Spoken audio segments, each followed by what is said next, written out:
Salut à tous, salut à toutes, c'est Namia, j'espère que vous allez bien, en tout cas pour ma part, tout est plutôt chouette.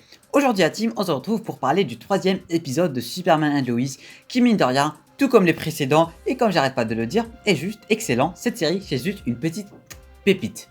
Comme d'habitude, avant qu'on ne commence, si tu n'as toujours pas regardé l'épisode, je t'invite à rejoindre le serveur Discord. Dès qu'il y a l'épisode qui sort, tu auras directement le lien pour le regarder. C'est plutôt cool, n'hésite pas à aller me suivre, que ce soit sur Twitter ou sur Instagram. Sur Instagram, chaque samedi, il y a un live pour décortiquer toutes les séries de la semaine, ça aussi c'est plutôt cool. Et sur ce, sans plus tarder, je vous laisse avec le contenu de la vidéo. Cet épisode s'est beaucoup plus focalisé sur l'aspect famille qu'autre chose. En effet, on avait deux parties, voire trois parties pour cet épisode, voire même quatre. En gros, on a la partie famille des Kent, on a la partie famille des Cushing, surtout Sarah et sa mère c'était plutôt tendu, et on a la partie Lois qui était contre Morgan Edge, et on a la partie Jonathan et Jordan qui étaient en train d'essayer de s'intégrer à leur nouveau lycée. L'épisode démarre directement avec joie et avec bonne humeur, en effet c'est la première fois qu'on voyait la famille des Kent comme ça, autant épanouie et s'amuser et tout, et du coup là on a Superman qui doit aller faire ses trucs, rien de bien spécial. D'un autre côté on a la famille des Cushing, et là c'est de plus en plus tendu, en effet on remarque que Sarah elle avait un passé, ce qu'on en avait teasé depuis le premier et le deuxième épisode, et là on en apprend un peu plus sur ce passé. On a Sarah qui était un peu dans la merde, elle a essayé de se suicider, etc. Et en fait j'ai trouvé super sympa ce côté histoire de Sarah, parce que ça nous prouve que la série elle se concentre pas vraiment sur la famille de Superman et pas que sur Superman, mais les autres personnages, les personnages un peu secondaires, parce qu'ils sont tous secondaires, pardon. Eux aussi, la série elle se focalise sur eux, et ça c'est vraiment un très bon point positif. Bref, à cause de tout ça et à cause du fait que son copain il commence à faire n'importe quoi et tout, Sarah a décidé de le laisser tomber, et ça c'était la meilleure décision qu'elle ait faite de toute sa vie. Et le fait de le planter à ce point, Sarah, je t'adore. Bon, tout le monde sait que en partie tout ça c'est pour Jordan et tout, parce que voilà, on remarquait une petite alchimie, on remarquait un truc entre les deux, et personnellement je suis pas d'accord. Je vous le dis dès maintenant, Jordan, d'accord, c'est le fils de Superman, mais il vaut rien. C'est pas qu'il vaut rien, mais voilà, Jordan, non. Jonathan, peut-être, mais Jordan, il mérite pas Sarah. Je le dis dès maintenant. On voit arriver le couple, on le voit arriver, il va arriver à 90%. Mais j'approuve pas. Bon, s'il y a Jordan qui évolue, oui, mais son style, ses cheveux, il prend pas soin de lui. C'est vraiment le mec renfermé tout le temps dans sa chambre à jouer à des jeux vidéo et qui essaie de se la péter vu qu'il a maintenant des pouvoirs. Et ça aussi, ça me dérange à un niveau pas possible, et ça devrait aussi déranger son frère. En effet, on a remarqué aussi que pour un peu plaire à Sarah et aussi se faire des amis et aussi démolir le copain à Sarah, il a dû rejoindre l'équipe de football. Et je rappelle que son frère, c'était déjà le truc de son frère, le football et tout. Et du coup, quand il a rejoint son équipe de football, son frère, Jonathan, il était totalement laissé de côté et tout. Et ça m'a dérangé à un point pas possible. C'était le rêve de Jonathan. Jonathan, c'était lui, le mec qui avait des rêves, qui était fort au football, qui avait une copine. Et là, du jour au lendemain, on a son frère qui débarque avec des pouvoirs. Et ces pouvoirs qui vont l'aider à faire des merveilles dans le football. Et là, je ressentais, ou plutôt on ressentait tous que Jonathan, de plus en plus, il arrivait plus à tenir et tout, et c'était mine de rien difficile pour lui. Déjà Sarah, et après les pouvoirs de son frère, après le fait que son frère excelle encore plus dans le football et tout. C'était chaud, et j'approuve pas du tout, parce que oui, il commence à se la péter devant Sarah, devant l'équipe de football, il vole les trucs à son frère, et son frère au début il était pas jaloux de ses pouvoirs, et même là il est pas jaloux, il était même en train de le supporter. En revanche, Jordan il s'en fout éperdument, il en a vraiment rien à faire. Du coup il va démolir les rêves de son frère, il va passer au football à sa place, il va même conquérir Sarah, j'ai envie de dire, et tout, et ça me dérange à un niveau pas possible. Il y a aussi un côté de l'épisode que j'ai kiffé, ils se sont vraiment concentrés sur cet épisode, tout comme l'épisode de Flash où ils se sont concentrés sur le fait que Barry a son super speed thinking. Là, Superman, ils se sont concentrés sur sa super OI et le fait qu'il entend tout et n'importe quoi. Et j'ai trouvé cette scène vraiment super sympa quand il était là en train de se concentrer, écouter les rires, écouter les pleurs, écouter les problèmes. Et là, il écoute ses enfants, et c'était la meilleure scène de tous les temps. Quand on voyait que Jordan, il était en train de se faire en quelque sorte martyriser en cours. Et là, on a Clark. Hey guys, c'était cool, j'ai kiffé la scène, c'était plutôt sympa. Et ça a aussi prouvé qu'il était en train de les espionner et tout. Et après, il leur a promis de plus les espionner. C'était un peu tendu du côté de sa famille, surtout du côté espion, et du fait qu'il laisse pas Jordan utiliser ses pouvoirs. Et Jordan, il facilite vraiment pas la tâche à sa famille, que ça soit à son père, à son frère, à tout le monde. Le mec, il est chiant, il est agaçant, il rejette tout sur sa famille. Le fait qu'il soit chiant, il le rejette sur sa famille.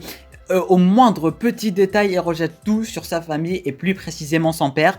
Et Clark, il est patient, mais à certains moments, il en pourra plus. Parce que voilà, le mec, il est vraiment pas facile. Il rejette le fait de pas avoir beaucoup de pouvoir sur son père, le fait qu'il laisse pas utiliser ses pouvoirs, le fait de ne pas laisser faire du sport, etc., etc. Et du coup, Jordan, je le déteste. C'est pas que je le déteste, mais il est de plus en plus chiant.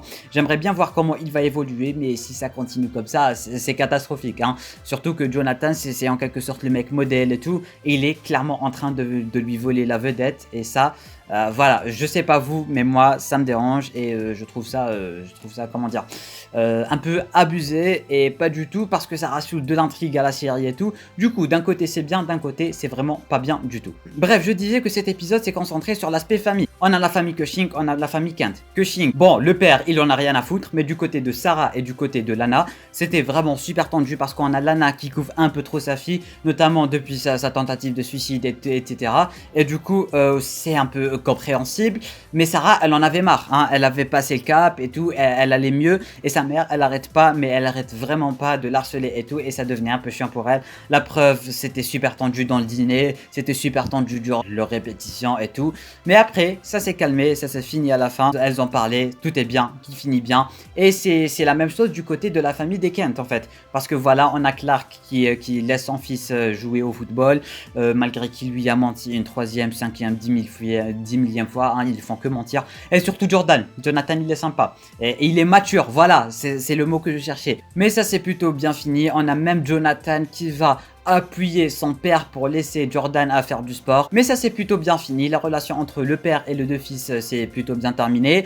Et quelque chose me dit que ça va à s'empirer, hein. À chaque fois qu'on croit qu'ils ont abouti à quelque chose, à chaque fois qu'on croit que ça a évolué, on a Jordan qui fait de la merde et qui va encore remettre la faute sur son père.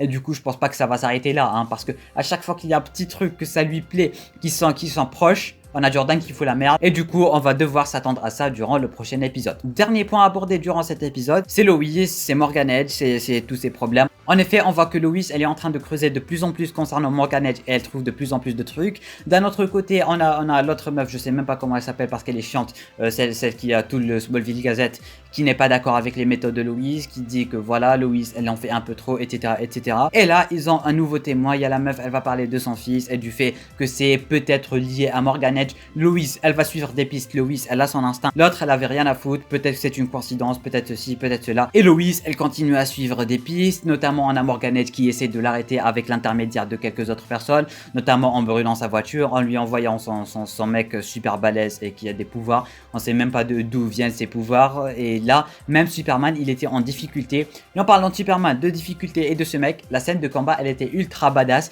et ultra cool. Surtout le fait, le petit ralenti quand Superman arrive et quand Lois l'appelle, c'était vraiment génial. J'ai adoré.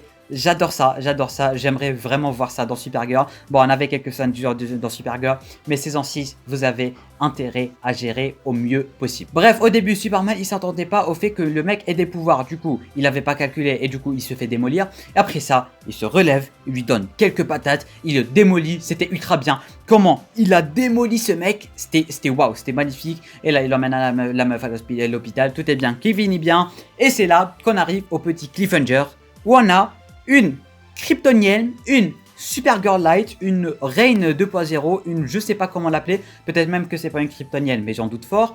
En tout cas, la meuf, elle a tout simplement brûlé le mec avec qui Superman s'était battu.